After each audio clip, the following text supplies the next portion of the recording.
Good afternoon, everybody. This is Danilo Bogdanovich. It is about 12:30 on Tuesday, March the 24th, and I'm sure that many of you are wondering what is going on with the real estate market and with everything going on. I've personally reached out to all of my clients over the last 48 hours, including basically every day since this has been going on with the virus, the economy, etc. And personally updated all of them directly. But I wanted to create this video that I could pass along to all of you who I may not be working with but are curious about what is going on. As many of you know, the governor of Virginia issued an order yesterday regarding non-essential businesses versus essential businesses, gatherings, etc. And everyone's question was, how does that affect me in real estate? So I know that Northern Virginia Association of Realtors and the Virginia Association of Realtors and many other associations and brokers were lobbying the governor's office and the Deputy Secretary of Commerce and Trade, Angela Navarro, to deem real estate essential. And it did the trick.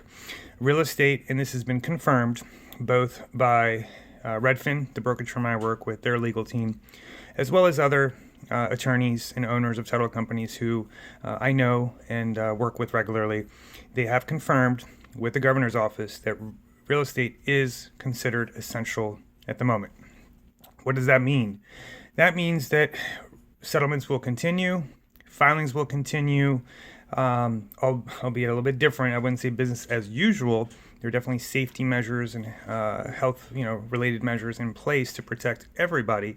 But things are still getting done, and they will continue to be getting done and on time, barring any future changes, which may very well come. But as the moment, right now, business continues. So if you're in the middle of a transaction, whether you're selling or buying under contract, things will move forward as they should, based on the timelines. And if you're thinking of listing, I have many sellers who are moved up their list dates. I have some who are about to list in the next week or two. I have others planning on listing in the next month to 3 months.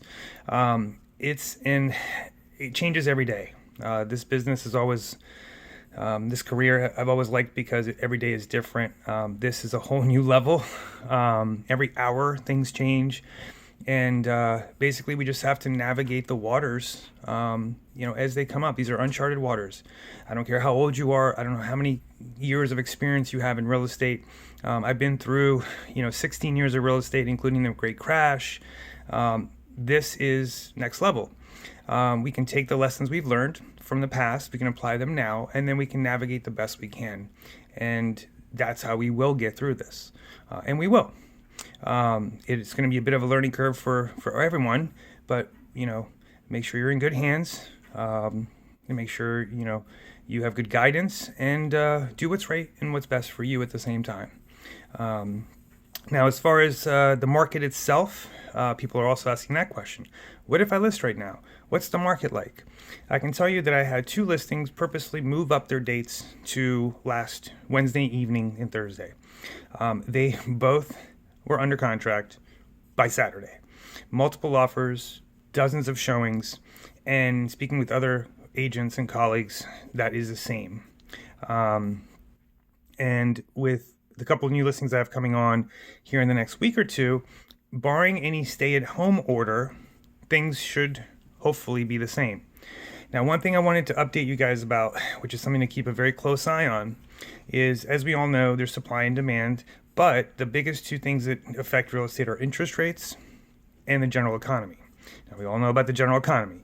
Now, as far as interest rates, despite the Fed dropping the rate to 0 and dumping $1 trillion a day basically indefinitely, interest rates have gone up, and they have gone up dramatically.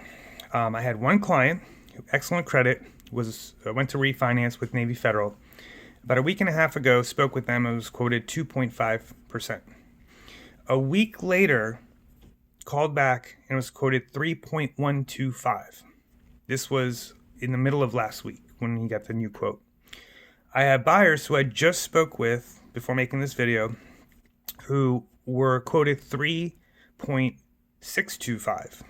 This was a week ago, just over a week ago. And today they were quoted 4.625. So a full point higher.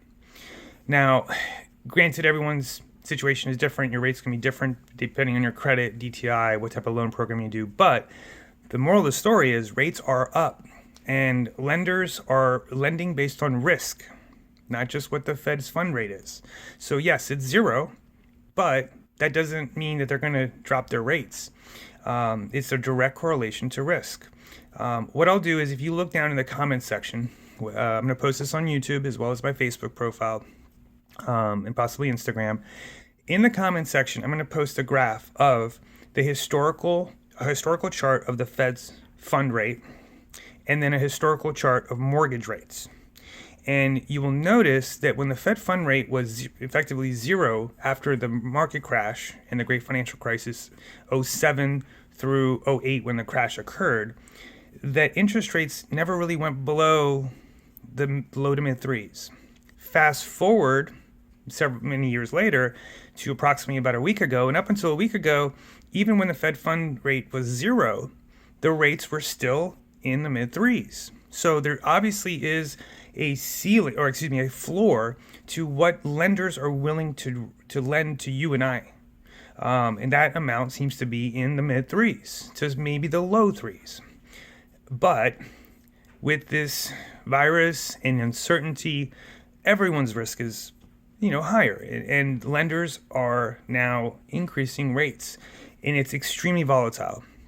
In speaking with the lenders that I've, relationships with, that I've forged over the years, they've all said the same thing. They've all said, you know what, in the morning, it could be one thing. By the afternoon, it could be a quarter point higher. Then by the afternoon, it could be a half a point lower and effectively a quarter point lower than the morning. So that's how volatile interest rates are right now.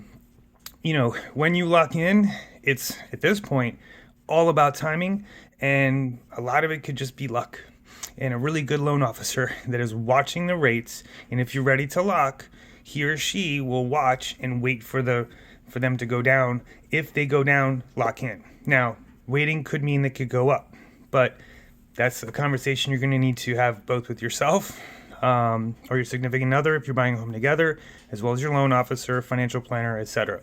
None of this is financial advice. None of this is legal advice. None of this is accounting advice. I'm neither a lawyer, accountant, or a financial planner. I'm just sharing what I see. So please, get guidance from the proper individuals, proper companies. And if you have any questions, specific questions, you don't have to be my client. I'm happy to help. Just reach out to me. You can leave me a comment. You can give me a call, text, email, whatever is best for you. And most importantly, just remember, we will get through this. Be smart, stay safe, and stay healthy. I'll talk to you guys soon. Bye.